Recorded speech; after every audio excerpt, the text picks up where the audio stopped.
CNN کے بین الاقوامی news bulletin کے ساتھ میں ہوں وقار حسین۔ بین الاقوامی ٹیلی ویژن کو انٹرویو دیتے ہوئے کینیڈین وزیر اعظم کا کہنا تھا کہ خطے میں امریکی اقدامات سے پیدا ہونے والے بحران کے سدباب کے لیے بھی کوشاں ہیں۔ مزید جانتے ہیں اس رپورٹ میں۔ کینیڈین وزیر اعظم جسٹن ٹروڈو کا امریکی جارحیت کو ہدف تنقید بناتے ہوئے کہنا ہے کہ اگر امریکہ کی جانب سے پیدا کردہ بحران میں اضافہ نہ ہوتا تو تہران طیارہ حادثے کا شکار ہونے والے لوگ آج زندہ ہوتے۔ بین الاقوامی ٹیلی ویژن کی انٹرویو دیتے ہوئے کینیڈین وزیر اعظم کا کہنا تھا کہ بین الاقوامی برادری اس ضرورت سے متعلق بہت واضح ہے کہ ایران کو جوہری طاقت نہیں بننا چاہیے، مگر اس کے ساتھ ساتھ خطے میں امریکی اقدامات سے پیدا ہونے والے بحران کے سدباب کے لیے بھی کوشاں ہیں۔ ان کا کہنا تھا کہ اگر خطے میں تناؤ ہی نہ ہوتا تو یہ حادثے کا شکار ہونے والے کینیڈین آج اپنے گھروں میں ہوتے۔ ایران میں طیارہ حادثے کے متاثرین ابھی تک زندہ ہوتے اگر امریکہ کی طرف سے پیدا کردہ تناؤ میں اضافہ نہ ہوتا۔ ٹروڈو کا کہنا تھا کہ امریکہ کی جانب سے بغداد ایئرپورٹ کے قریب فضائی حملے میں ایرانی جنرل کے قتل کے بعد خطے میں حالات کشیدہ ہوئے جو بالآخر یوکرانی طیارے کی تباہی کا موجب بنے۔ اگر امریکہ اپنے اقدامات سے باز رہتا تو آج حادثے کا شکار ہونے والے کینیڈین اپنے گھروں میں اپنے خاندانوں کے ساتھ ہوتے۔ واضح رہے کہ ایران امریکہ حالیہ کشیدگی کے دوران تہران کے انٹرنیشنل ہوائی اڈے سے اڑنے والا یوکرائن کا بوئنگ 737 طیارہ حادثے کا شکار ہو گیا جو کہ مبینہ طور پر ایرانی فورسز کی غلطی سے میزائل کا نشانہ بنا۔ نشانہ بننے والے جہاز میں مسافروں اور عملے سمیت 176 افراد سوار تھے۔ طیارہ اڑان بھرنے کے 8 منٹ بعد ہی گر کر تباہ ہو گیا تھا اور اس میں سوار عملے اور مسافروں میں سے کوئی بھی زندہ نہیں بچ پایا تھا۔ طیارہ حادثے کی ذمہ داری ایرانی حکام نے قبول کر لی تھی۔ ان کا کہنا تھا کہ طیارے کا نشانہ بنانا انسانی غلطی تھی۔ تازہ ترین ٹی وی پروگرامز اور بریکنگ نیوز دیکھنے کے لیے ابھی سبسکرائب کیجیے ہمارا چینل TNNLive.tv۔ کینیڈا کے وزیر خزانہ بل مورنیو کی جانب سے کہا گیا ہے کہ یہ فیصلہ نہیں کیا گیا ہے کہ ان کی حکومت برطانوی شہزادے ہیری اور ان کی اہلیہ میگن کی سیکیورٹی کے لیے رقم فراہم کرے گی یا نہیں۔ مزید جانتے ہیں اس رپورٹ میں۔ کینیڈا کے وزیر خزانہ بل مورنیو کی جانب سے کہا گیا ہے کہ یہ فیصلہ نہیں کیا گیا ہے ان کی حکومت برطانوی شہزادے ہیری اور ان کی اہلیہ میگن کی سیکیورٹی کے لیے رقم فراہم کرے گی یا نہیں۔ ٹورنٹو میں صحافیوں سے گفتگو کرتے ہوئے انہوں نے کہا اس حوالے سے کوئی گفتگو نہیں ہوئی ہے، تاہم ہم ہمیشہ سے اس بات کو یقینی بنانا چاہتے ہیں کہ دولت مشترکہ کے رکن کی حیثیت سے ہم اپنا کردار ادا کرتے رہیں۔ لندن کے ایک اخبار کی جانب سے کہا گیا ہے کہ ٹروڈو نے ملکہ کو کہا ہے ہیری، میگن اور آرچی کی سیکیورٹی کے حوالے سے کوئی خطرہ مول نہیں لینا چاہتے، جبکہ وزیر اعظم آفس کے ایک ترجمان کی جانب سے شاہی خاندان کے افراد کی حفاظت کے لیے ادائیگیوں کے امکان پر تبصرہ دینے سے گریز کیا ہے۔ امیگریشن منسٹری کی جانب سے کہا گیا ہے کہ شاہی خاندان کو خودکار طریقے سے کینیڈا کی شہریت نہیں دی جا سکتی، اس کے حصول کے لیے انہیں طریقہ کار پر عمل کرنا ہوگا۔ یہاں یہ بات قابل ذکر ہے کہ ملکہ برطانیہ نے شہزادہ ہیری اور میگن مارکل کے خود مختار زندگی گزارنے کے فیصلے کی حمایت کرتے ہوئے کچھ وقت کے لیے شاہی جوڑے کو اپنی خواہش پوری کرنے کی اجازت دے دی، تاہم ملکہ برطانیہ نے شاہی جوڑے کی واپسی اور کل وقتی طور پر شاہی اعزازات کے ساتھ زندگی گزارنے کی خواہش کا اظہار بھی کیا۔ غیر ملکی خبر رساں ادارے کے مطابق برطانوی شاہی جوڑے ہیری اور میگن کی جانب سے تمام شاہی اعزازات سے دستبردار ہو کر اپنے بلبوتے پر ایک خود مختار زندگی گزارنے کے اچانک اور غیر متوقع فیصلے پر ملکہ برطانیہ کی سربراہی میں شاہی ارکان کا غیر معمولی اجلاس منعقد ہوا۔ اجلاس میں کیے گئے فیصلے سے متعلق ملکہ برطانیہ الزبتھ دوم کا کہنا تھا کہ میرے خاندان کے لیے پیچیدہ فیصلے کی گھڑی تھی جس کے لیے تمام شاہی ارکان نے تعمیری تبادلہ خیال کے بعد اس بات پر اتفاق کیا کہ شہزادہ ہیری اور شہزادی میگن کی اپنے بلبوتے پر نئی خود مختار زندگی کے فیصلے کی حمایت کی جانی چاہیے۔ ملکہ برطانیہ کا مزید کہنا تھا کہ اس جز وقتی دورانیے میں شاہی جوڑا کینیڈا اور برطانیہ میں اپنی مرضی سے وقت گزارے گا، تاہم میری خواہش ہے کہ وہ دوبارہ لوٹیں اور کل وقتی طور پر شاہی اعزازات کے ساتھ ہمارے درمیان ایک خاندان کی طرح رہیں۔ واضح رہے کہ شہزادہ ہیری اور شہزادی میگن نے شاہی اعزازات سے دستبردار ہو کر عام شہریوں کی طرح خود مختار زندگی گزارنے کا اعلان کیا تھا۔ اس اچانک اور غیر متوقع اعلان پر شاہی خاندان میں حیرانگی اور برطانیہ میں کھلبلی مچ گئی تھی۔ شہزادی میگن نے مکمل طور پر شمالی امریکہ منتقل ہونے کا عندیہ بھی دیا تھا۔ تازہ ترین ٹی وی پروگرامز اور بریکنگ نیوز دیکھنے کے لیے ابھی سبسکرائب کیجیے ہمارا چینل TNNLive.tv۔ مونٹریال شہر میں برف باری تھمنے کے بعد برف کو ہٹانے کا آپریشن شروع کر دیا گیا۔ شہر میں 11 سینٹی میٹر برف باری ریکارڈ کی گئی۔ مزید جانتے ہیں اس رپورٹ میں۔ مونٹریال شہر میں برف باری تھمنے کے بعد برف کو ہٹانے کا آپریشن شروع کر دیا گیا۔ شہر میں 11 سینٹی میٹر برف باری ریکارڈ کی گئی۔ برف صاف کرنے کے عملے نے بتایا کہ برف بہت اچھی طرح سے جمع ہوا تھا جبکہ اس کے پگھلنے کے امکانات بھی کم تھے۔ ان کا کہنا تھا کہ بھاری برف کو ہٹایا جا رہا ہے جبکہ غیر ممکنہ برف باری کے لیے انتظار کرنا بے سود تھا۔ شہری انتظامیہ کی جانب سے کہا گیا ہے کہ اندازے کے مطابق شہر کی گلیوں اور راہداریوں کے تقریباً 10 کلومیٹر کے حصے سے برف کو ہٹا دیا گیا ہے، جن میں مونٹریال کے ہسپتال، پبلک ٹرانزٹ اور اہم مقامات کو ترجیح دی گئی ہے۔ تازہ ترین ٹی وی پروگرامز اور بریکنگ نیوز دیکھنے کے لیے ابھی سبسکرائب کیجیے ہمارا چینل TNNLive.tv۔ کیوبیک کے پریمیئر فرانسوا لیگو کی جانب سے کہا گیا ہے کہ نیو فاؤنڈ لینڈ، لیبراڈور اور ان کے صوبے کے درمیان میری ٹائم اور ہائیڈرو الیکٹرک پاور کے شعبے میں مل کر کام کرنے کے بہترین مواقع موجود ہیں۔ مزید جانتے ہیں اس رپورٹ میں۔ کیوبیک کے پریمیئر فرانسوا لیگو کی جانب سے کہا گیا ہے کہ نیو فاؤنڈ لینڈ، لیبراڈور اور ان کے صوبے کے درمیان میری ٹائم اور ہائیڈرو eلیکٹرک پاور کے شعبے میں مل کر کام کرنے کے بہترین مواقع موجود ہیں۔ لیگو کو کونسل آف اٹلانٹک پریمیئرز میں شمولیت کے لیے مدعو کیا گیا تھا۔ اس موقع پر انہوں نے کہا کہ این ایل اور کیوبیک کے پاس اضافی بجلی موجود ہے جو کہ نیو برنسوک اور نووا اسکوٹیا کے کوئلے کی بجلی کا متبادل ہو سکتی ہے۔ ہم 100% صاف بجلی کے پلان پر مل کر عمل کیوں نہیں کرتے؟ یہ اجلاس کونسل فار اٹلانٹک پریمیئرز کی جانب سے بلایا گیا ہے۔ کیوبیک عام طور پر بات چیت کا حصہ نہیں ہوتا، تاہم کیوبیک کے پریمیئر کو چند اجلاسوں میں شرکت کی دعوت دی گئی ہے۔ اس بات کی بھی توقع کی جا رہی ہے کہ کینیڈا کی ڈپٹی وزیر اعظم کرسٹیا فریلینڈ بھی اس اجلاس میں شرکت کریں گی۔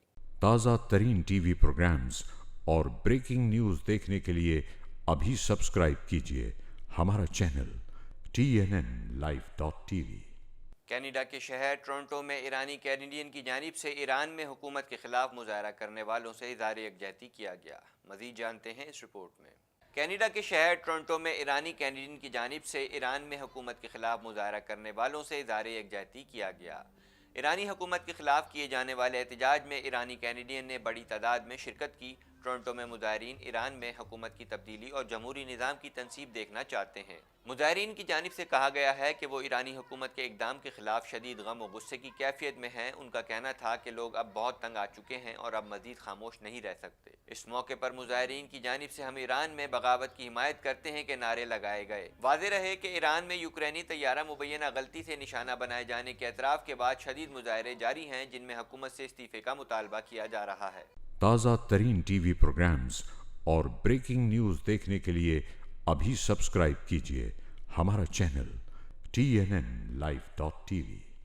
بھارت میں شہریت ترمیمی قانون کے خلاف ظلم و جبر کے باوجود شہر مظاہرے تھم نہ سکے۔ عادل آباد کے شہر بھینسہ میں حالات انتہائی کشیدہ ہو گئے۔ مزید جانتے ہیں اس رپورٹ میں۔ بھارت میں شہریت ترمیمی قانون کے خلاف ظلم و جبر کے باوجود شہر مظاہرے تھم نہ سکے۔ بھارت کے صوبے تلنگانہ کے ضلع عادل آباد کے شہر بھینسہ میں حالات انتہائی کشیدہ ہو گئے۔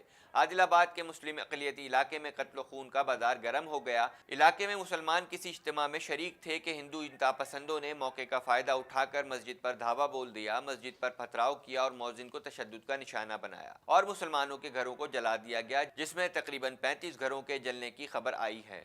پورا شہر فوجی چھاؤنی میں تبدیل ہو چکا ہے، انٹرنیٹ سروس معطل ہو چکی ہے۔ ادھر مغربی بنگال میں بی جے پی کے صدر اور رکن اسمبلی دلیپ گھوش نے ریلی سے خطاب میں کہا ہے کہ جن ریاستوں میں ان کی جماعت بی جے پی کی حکومت ہے، وہاں شہریت ترمیمی ایکٹ کے خلاف احتجاج کے دوران سرکاری املاک کو نقصان پہنچانے والوں کو گولیاں ماری گئی ہیں۔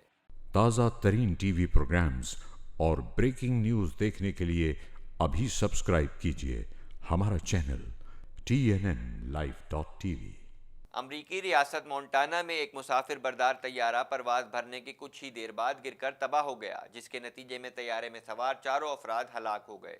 مزید جانتے ہیں اس رپورٹ میں۔ امریکی ریاست مونٹانا میں ایک مسافر بردار طیارہ پرواز بھرنے کے کچھ ہی دیر بعد گر کر تباہ ہو گیا، جس کے نتیجے میں طیارے میں سوار 4 افراد ہلاک ہو گئے۔ بین الاقوامی خبر رساں ادارے کے مطابق امریکی ریاست مونٹانا کے شہر بیلنگ میں ایک انجن والا کسانہ 182 طیارہ پرواز بھرنے کے کچھ ہی دیر بعد گر کر تباہ ہو گیا، جس کے نتیجے میں 4 مسافر ہلاک ہو گئے۔ تاحال طیارے کے مالک اور ہلاک ہونے والے افراد کی شناخت نہیں ہو سکی ہے۔ ادھر سول ایوی ایشن کا کہنا ہے کہ طیارہ حادثے کی وجوہات کا تعین نہیں کیا جا سکا ہے۔ ایک انکوائری کمیٹی تشکیل دے دی گئی ہے جو وجوہات کا تعین کر کے اپنی رپورٹ درج کرائے گی اور ایسے واقعات کی روک تھام کے لیے تجاویز پیش کرے گی۔ دوسری جانب عینی شاہدین نے میڈیا کو بتایا کہ طیارہ گرنے سے قبل نارمل رفتار اور آواز کے ساتھ محو پرواز تھا، تاہم ایک ریڈیو ٹاور کے تار سے ٹکرا گیا اور توازن برقرار نہ رکھ سکا۔ طیارہ ایک میدانی علاقے میں گرا، جس کی وجہ سے جائے حادثہ پر کسی قسم کا نقصان نہیں ہوا۔ واضح رہے کہ امریکہ میں نجی طور پر زیر استعمال ایک انجن والے چھوٹے طیاروں کے حادثات عام ہو گئے ہیں۔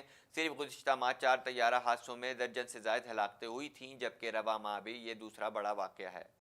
تازہ ترین ٹی وی پروگرامز اور بریکنگ نیوز دیکھنے کے لیے ابھی سبسکرائب کیجیے ہمارا چینل TNNLive.tv۔ امریکہ کے جنوبی اور شمال وسطی حصوں میں طوفان کے باعث لاکھوں افراد کے متاثر ہونے کا خدشہ ہے۔ مزید جانتے ہیں اس رپورٹ میں۔ امریکی جنوبی علاقوں میں طاقتور طوفان نے تباہی مچا دی ہے۔ مختلف علاقوں میں آندھی، بارش اور سیلاب کے باعث 12 افراد ہلاک ہو گئے۔ امریکہ کے جنوبی اور شمالی وسطی حصوں میں طوفان کے باعث لاکھوں افراد کے متاثر ہونے کا خدشہ ہے۔ مشیگن میں 12 انچ تک برف باری کی پیش گوئی کی گئی ہے، جبکہ ٹیکساس، اوکلاہوما سمیت مختلف ریاستوں میں تیز ہواؤں کے ساتھ بارش اور برف باری ہوئی۔ شکاگو میں 1000 سے زائد پروازیں منسوخ کر دی گئیں۔ ٹیکساس، لوزیانا سمیت 13 امریکی ریاستوں میں 2.5 لاکھ سے زائد صارفین کو بجلی کی فراہمی منقطع ہے۔ تازہ ترین ٹی وی پروگرامز اور بریکنگ نیوز دیکھنے کے لیے ابھی سبسکرائب کیجیے ہمارا چینل TNNLive.tv۔ آسٹریلیا میں انتظامیہ نے آگ سے متاثرہ علاقوں میں زندہ بچ جانے والے جانوروں کے لیے ہیلی کاپٹر کی مدد سے خوراک مہیا کرنا شروع کر دی۔ مزید جانتے ہیں اس رپورٹ میں۔ آسٹریلیا میں انتظامیہ نے آگ سے متاثرہ علاقوں میں زندہ بچ جانے والے جانوروں کے لیے ہیلی کاپٹر کی مدد سے خوراک مہیا کرنا شروع کر دی۔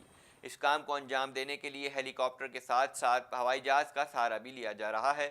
واضح رہے کہ آسٹریلیا کے جنگلات میں حال ہی میں لگی آگ کی وجہ سے لاکھوں ایکڑ پر پھیلے جنگلات جل کر خاکستر ہو گئے ہیں۔ اس آگ کی وجہ سے جہاں درجنوں انسانی جانوں کا ضیاع ہوا، وہیں 1 ارب جانور بھی ہلاک ہوئے، جبکہ زندہ بچ جانے والے جانوروں کو خوراک کی قلت کا سامنا ہے۔ والابیز کی نسل کو بچانے اور مذکورہ پریشانی کو مد نظر رکھتے ہوئے نیو ساؤتھ ویلز کی حکومت نے ان جانوروں کے لیے خوراک فراہم کرنا شروع کی ہے جس کے لیے ہیلی کاپٹرز اور طیاروں کی مدد لی گئی ہے۔ نیو ساؤتھ ویلز کے نیشنل پارکس اور وائلڈ لائف سروسز نے حال ہی میں آپریشن راک والا بے کے نام سے ایک آپریشن شروع کیا ہے۔